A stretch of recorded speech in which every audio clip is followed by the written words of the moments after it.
up, everybody? Thank you for joining us on another episode of Raw-Thentic, the non-applicable recap of Monday Night Raw. This one being from August 21st, Brooklyn, Barclays From Center. Barclays. Everything this weekend was in Barclays. Yes. I'm Chubbs. I am one take. Like, share, subscribe, comment on the YouTube channel. Everything. Social media stuff's on the screen. Now, let's get into it. The funny thing is when we do multiple videos per day, every one of our intros gets to, all right, we already said this enough, even though people listen to this don't know it. Right. So, 7 matches real quick. Cass versus Enzo in a Brooklyn Street fight ended in a no contest because Cass tore his ACL. What? Even though I know we're doing Raw, my brain is on SmackDown because it was yesterday. Oh. So Cass tore his ACL. Did he? Yeah. Was that the... He's going to be out 6 to 9 reportedly months? until after WrestleMania. Yeah. So. That's probably why 205 Live did what they did. Probably. Nia Jax squashed Emma. Elias squashed R-Truth. Rich Swann, Cedric Alexander, Mustafa Ali, and Grandma Talik defeated Tony Nese, Noam Dar, Daivari, and Drew Gulak. All 8 men were already in the ring, and the match was starting as we got back from commercial. Cruiserweight match, 8-man match, all jobber entrances. Yes. Good match, though.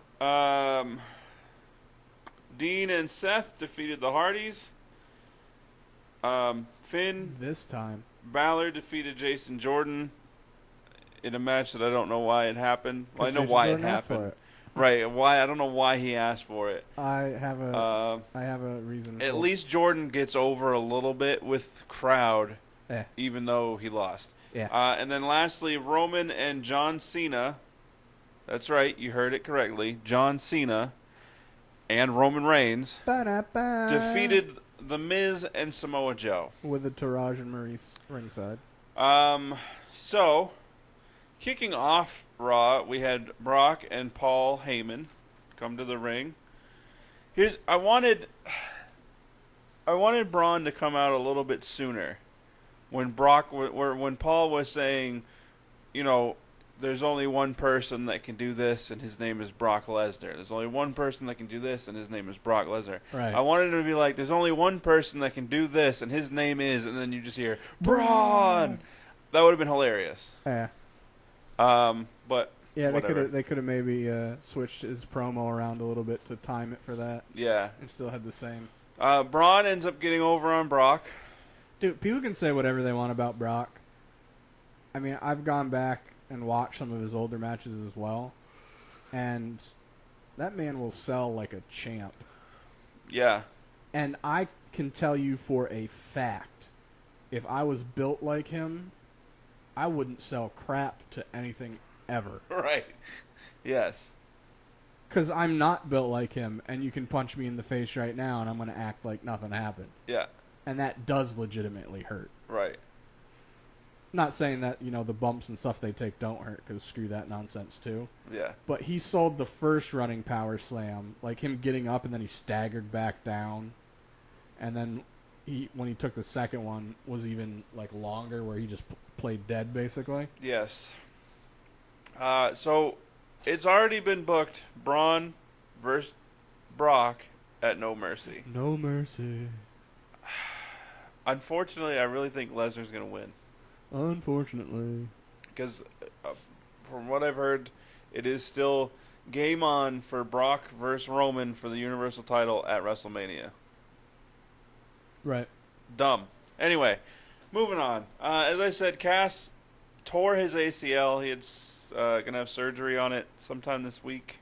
Such a weird way to tear your ACL. I didn't think he really did. I thought maybe he just like hurt his kneecap, or maybe it just jarred enough to mess up maybe his PCL or something. And I think it was when he hit the apron, not when he landed on the. Yeah, because when he hit, I guess somebody actually had a picture. I didn't see it. That they got it where when his foot hit and stuff, you could see his knee was like weird. Well, either way, so Emma and Dana Brooke backstage, and I wrote, whatever did Emma need Dana for? That one time she interrupted her on the pre-show. We still don't know. No, that has never been discussed. 2 pay-per-views ago. Which happens first? That explained? Or AJ gets his one-on-one rematch for the WWE Championship? It's a crapshoot. As I said, Nia Jax squashed Emma. Who wants to walk with Elias? Not our truth. But he got squashed for his troubles. Then Michael Cole said that there was a big win for Elias Sampson. Really? Squashing our truth is a big win. Well, if you're compiling them, but yeah. And where was Goldust at SummerSlam? Backstage. He said he was going to have a new something or other.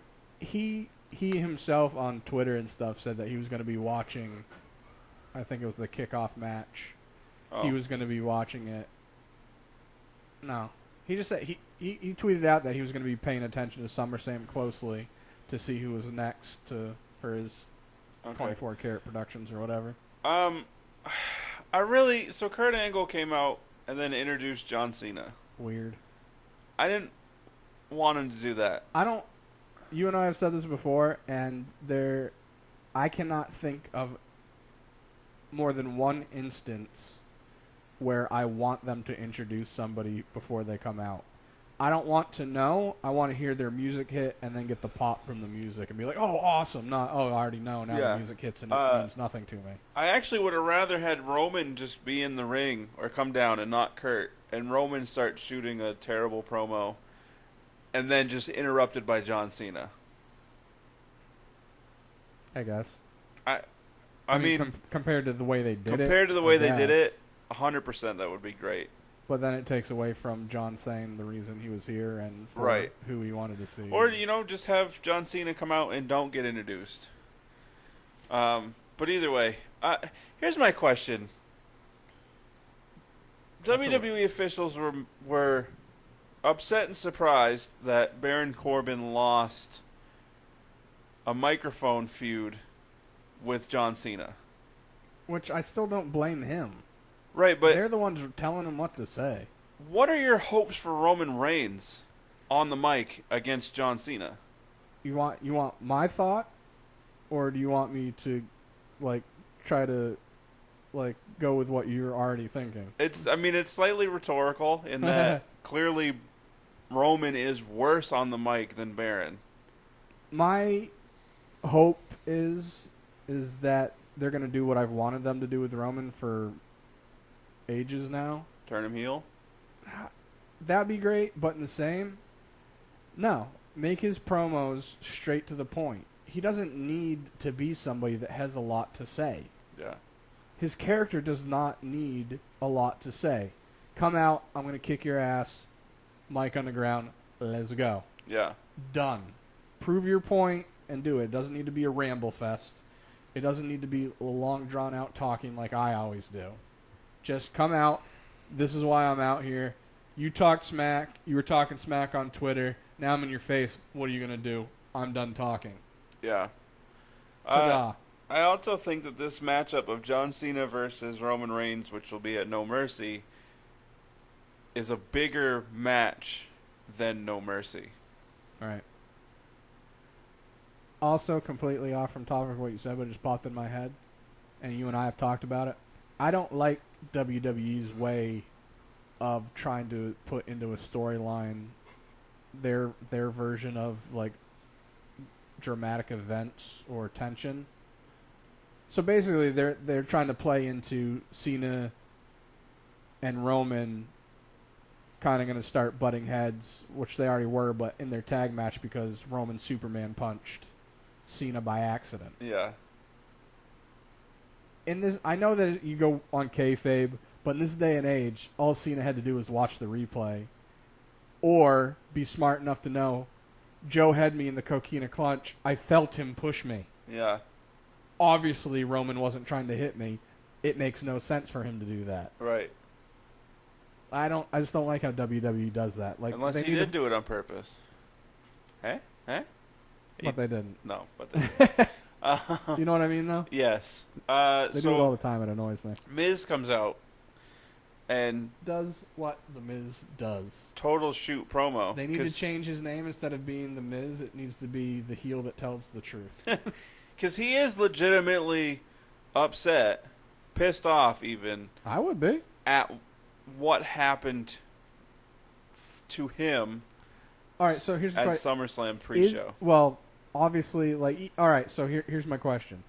He was, but after knowing, even though it still sucks, knowing that security didn't open the gates and it wasn't like WWE's fault per se. Right. Do you think he goes, all right, well, I'm still kind of angry about it, but is he playing it into the storyline because they're allowing him to, or was that kind of the thought going forward? We're going to have him on the pre-show early. It probably there won't be as many people. We're going to play it into the story purposely. It was a little of both, but I don't think that WWE officials were expecting that few of people to be in for the pre-show. Yeah, all 7 of them. Right. So Miz probably went backstage and was like, "What is this? You had us do this in front of an empty crowd," and Vince was like, "You're right. I understand. I'm sorry. To make it up for you, I will let you shoot a promo on Raw. Say however it is you feel." And he did, and he was right. And that's why I'm really liking Miz, and they better not pull the reins back on his promos. Yeah. So then Cena proposes that he and Roman team up and face Miz and one of the members of the Tourage. What? I just remembered Miz, even though he messed up saying Barclays. Oh yeah. His point, I still laugh because even though he messed it up, obviously I knew what he meant. He's like, "Oh, so this is what a sold out Barclays looks like." I wouldn't know. Yeah, well, that was hilarious. What did he call it? The bar slays? Yeah, something like that. I find it funny that Cena called him out for it, but also messed up in his promo. Well, it's because he wasn't supposed to mess up, and Cena wasn't supposed to correct him, so he was trying to go off from it, and then... True. So Joe came out and said that if anybody was going to team with The Miz, it was going to be him, thus setting up that main event that we've discussed the outcome already. And I was... All right, so the only thing that got me into this happening was Joe's outstanding mic skills, because he does a good job of his character. Like, he's intimidating. If he wasn't so intense... Dude, he's... Like, everything he says, I'm just like, I want this guy on my side if I'm ever getting in a... He'll just scare people from talking to him. Yeah. Like, he's a beast. And he got me... Because instantly, once I heard there was going to be a tag match... Or, I shouldn't say heard. We're not idiots. We've been watching WWE long enough. We knew it was going to turn into... John Cena and Roman, and I was just like, "Yep, here WWE goes again with their lazy creative. Let's just throw some unorganic tag people together to try to put out 4 different storylines." I mean, I get it, because you're talking about a dream match of Cena versus Roman, and then it was like teased, and then all of a sudden... their way of going, haha, you don't get it, now we're going to do a build-up. Yeah. Like, I appreciate that, but I just get so sick of... If they didn't do it every week on both shows... where they just put tag teams together, it wouldn't bother me, but they do it every single week on both shows, and I'm just like, I'd rather see a quality one-on-one match that furthers and have an interference that starts another feud, right, or another storyline, opposed to you just jamming four and six people into a match unorganically and just trying to make something out of it. When you have legit tag teams like the Good Brothers that are nowhere to be seen. Yeah. But, yeah, so... Speaking of tag teams, did you happen to see Ciampa's Troll? No. So, him and... Red Dragon, Bobby Fish, and O'Reilly back together as a tag team in NXT. He put a picture up of them side by side and then Ciampa and Gargano next to each other. He's like, now that's a tag team match. And then he had a huge space. That'll never happen. That actually would be a pretty good match. It would be an awesome match. I'm even more upset that DIY is not together anymore, but that's beside the point. Well, we can still get there eventually, maybe. I don't care about the cruiserweights. Neither does WWE, because all 8 men were in the ring and the bell was ringing as it came back from commercial. Still a good match. Yeah. Cedric's lumbar check, dude, depending on who it is that he puts it on. Like, Tony Nese sells it like a champ. Noam Dar sells it like a champ. Drew Gulak does not. Right. He just kind of, like, crumbles to it. And Mentalik is a beast. I love that guy. Yeah. Him and Mustafa Ali Yep. are crazy in the ring. I mean, Cedric's... That's what I'm saying. Imagine if they actually let them be cruiserweights. Well, with the addition of Leo Rush, possibly, to the cruiserweights. Eventually. Who knows? Yeah, because we don't know if he's going to be in PC for a while and then NXT. He should be. He's like... I mean, I know he's only, 23? 22. I think he just turned 23. But he's been wrestling for a while. Yeah. He doesn't need to be in the Performance Center. Nah, if he does, it's probably for mic work. Yeah, they do it with everyone. Like even Adam Cole he spent the whole week leading up to Takeover. But that's it, a week. Yeah. Like, I think for Leo Rush it'll be more of like just being like, all right, let us see the things that you'd like to do, and let us be like, well, that's something you can't do here. So everything. He's got enough stuff that he can do, but like his finisher, I don't know if they'll let him do. I'm hoping they will. I just hope they don't just feed him to like Baron or. Well, no. All right, so that's Braun. what I was actually getting at. Is he? From what I heard, he was offered a 205 Live contract. Yeah, and he said no. And he said no, and now he's signed with WWE. So does that mean he's going to be on NXT for a while? I think he should, just because I think he would fit better down there, and it would help build him. Because I mean, add him with Fish, O'Reilly, and Cole. Yeah. And then Roderick, and that's enough. Either way, I'd like to see him in NXT for a while, just because I feel like he'd fit down there, and it would help. Yeah. Sort of like Aleister Black would help build his rep. So Neville interview leads to a announcement of a 205 Live rematch for the Cruiserweight title. It was a good match, by the way. Which was won by Neville. Okay. It was a great match. Good main event. Jason Jordan backstage talking to Kurt. I want Finn Balor. Why? Why do you want Finn Balor? I know you're going off from having a brain, but their reasoning behind it, from what I've heard, is they're remotely doing the same thing that SmackDown was doing with Gable, where they're going to have him have some matches with some over talent or good talent, have good matches and lose, to try to have a build up to he's winning now. Yeah, no, I get it. And it definitely feeds into the nepotism storyline where every week he's gonna go and say, I want a match against this person, and it's like, you got it. Right. But that's kind of not needed anymore when you consider that the idea of Jason Jordan versus Miz for the Intercontinental title off the table. Yeah. Because Miz isn't gonna be upset about that anymore. Right. So. Which would have been so makes me also wonder if maybe Kurt has had second thoughts about returning into the ring. I still say Miz versus Kurt Angle. From what I've heard, it's not Kurt that's had it's WWE's the ones that are all like Kurt wants to, and they're just like, right. Nah, well maybe, but we don't know. Oh, whatever.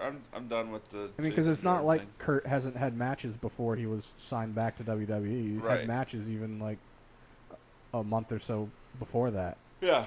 Well. Dean and Seth defeat the Hardys, as we said. An impromptu match that it was a decent match. I mean, I don't see the Hardys winning the titles off of Dean and Seth yet. I'm actually wondering if they're going to end up, like, obviously this is our thought of which matchup is going to be the one that sets the Hardys into their broken woken, whichever way they go. This would be the one. Oh, well, especially with the Revival being done for 6+ months. You have Dean bringing in the lunacy to the picture. I still think they missed out by not having Roman at least have an interaction with them on SummerSlam and Raw. I agree. So, this is funny. Sasha Banks comes out to cut her promo.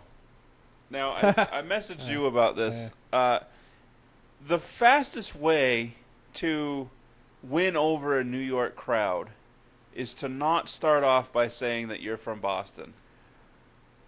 She like, I get her point of what she was doing. Totally get her point. She did it backwards. Her thing was, I may be from Boston, but my heart's in New York. Yeah, I left my heart in New York last night or something. Yeah, basically just saying that. I mean, especially with her takeover matches. Yeah. And the matches she's had with Charlotte that were in New York as well. Right. I feel like she did it backwards. She should have been like, New York's kind of my home away from home. It doesn't matter that I'm from Boston. Yeah. Because saying it first, she just got the instant booze. Even being in New York, she should not have mentioned Boston. She should have just said, New York is my second home. She's also announced from being from there. Yeah. It was not needed. Because she got booed relentlessly after she mentioned Boston. Alexa comes out and is cheered like crazy until she calls everybody New York fanboys. And then just gets booed relentlessly. Which is what she needs for her character. Right. Which further proves that Alexa is great on the mic. And off the top, too. Like, she reacts to the crowd well. And she's hot. But anyway. I'd put her in my pocket. Oh, also, she said the same... Was it Alexa that did it?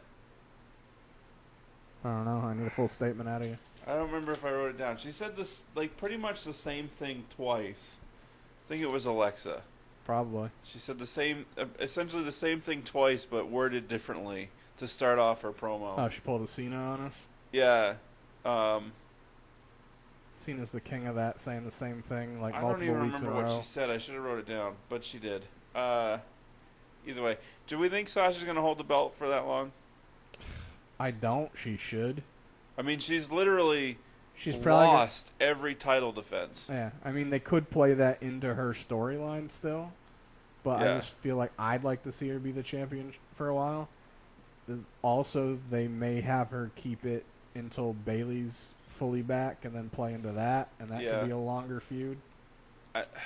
I still say let her... This rematch shouldn't happen until No Mercy. No Mercy.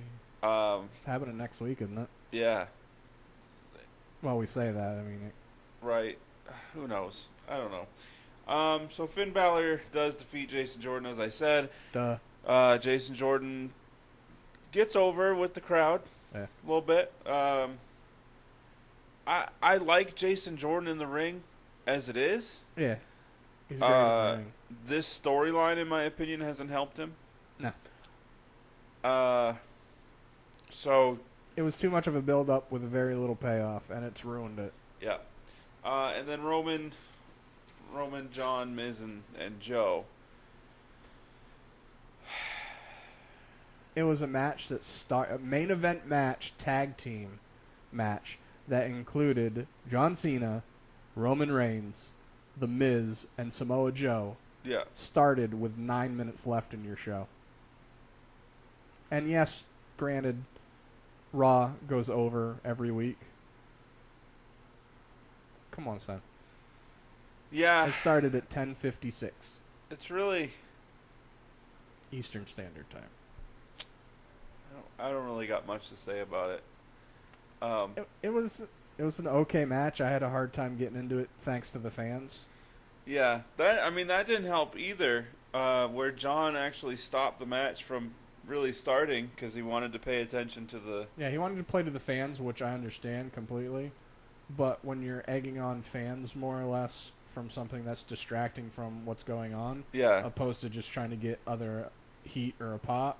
I mean, if you want to be rude and a jerk and you're in the crowd and you want to play with the beach ball, I almost called it a volleyball, do it during the Nia Jax Emma squash and the Elias R-Truth squash. The times that actually are boring and things that you're not interested in. Yeah, Elias singing. I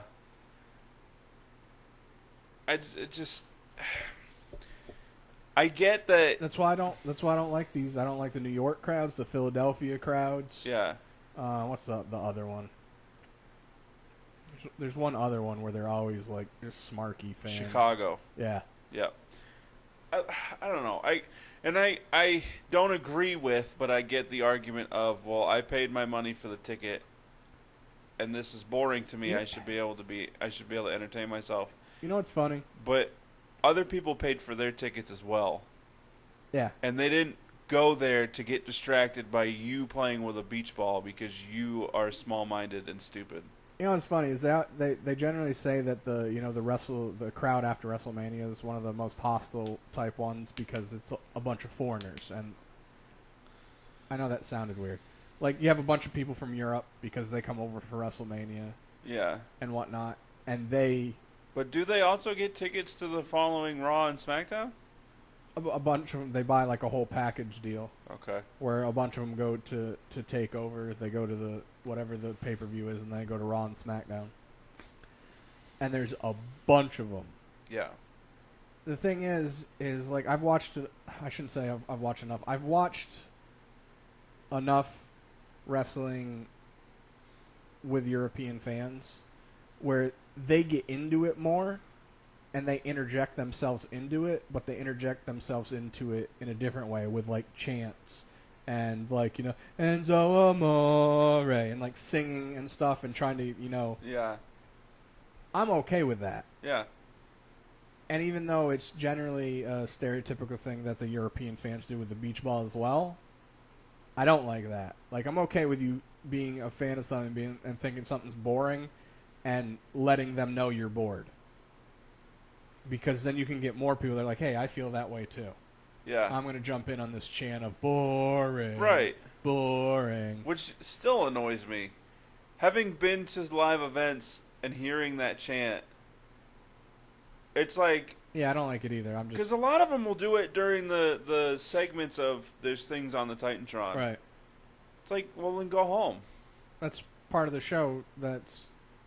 Right. Watch it. Like, it's Right. one thing if, like, there's a match going... Like, the Cruiserweight matches. Yeah. I'd be okay with people chanting boring every single match just so WWE could be like, all right, we got to start doing stuff to let them be them. Exactly. Like, have a purpose behind it. Don't just be a jackass that just feels like, oh, I'm cool. People also at live events will chant, or at, like those at Raw and SmackDown or whatever, when there's commercials. Yeah. And obviously the entertainers, wrestlers know that there's commercials, so they've toned down at what's happening in the ring. Right. And people chant boring, and it's like, well, they're at commercial. Well, there's actually, depending on the wrestler, they'll actually mess around with the crowd when they start doing stuff. Like, Yeah. I've seen ones where, like, AJ Styles has started dancing. Kevin Owens is Kevin Owens. He'll do, stuff and yell at the crowd and things like that. Like, they do stuff to try to get the crowd at least paying attention to them. Yeah. Obviously depends on the wrestler. Right. But overall, like, the beach ball, like, even if there's chants that I don't like, and I think you're an idiot for using some of them, depending on the timing of them, Yeah. the beach ball always irritates me. Yeah. It's like the guy or the fan that streaks on the field. Yeah. It's like I don't like the what chants because they just do them randomly. When you should be doing them, you don't. Like when Asuka's yelling in Japanese or Shinsuke's talking. Yeah. They're not going to because they're faces and whatnot. When Jinder is out there and just regularly talking and everyone's just chanting what, and then he actually starts speaking in Punjabi and the crowd goes quiet. Right. That's when you're supposed to start chanting what?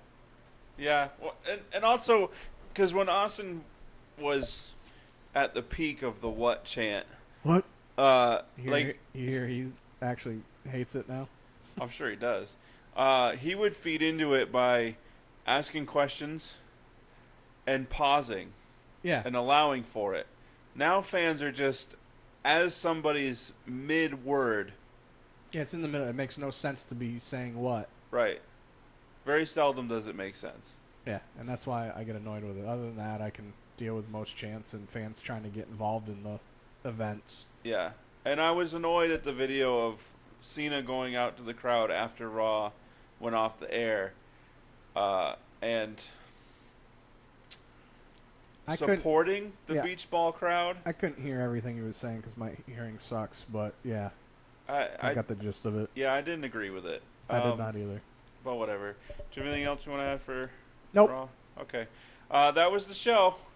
Yeah. Like, share, subscribe. Social media stuff on the screen. Yep, follow us on Instagram and Twitter.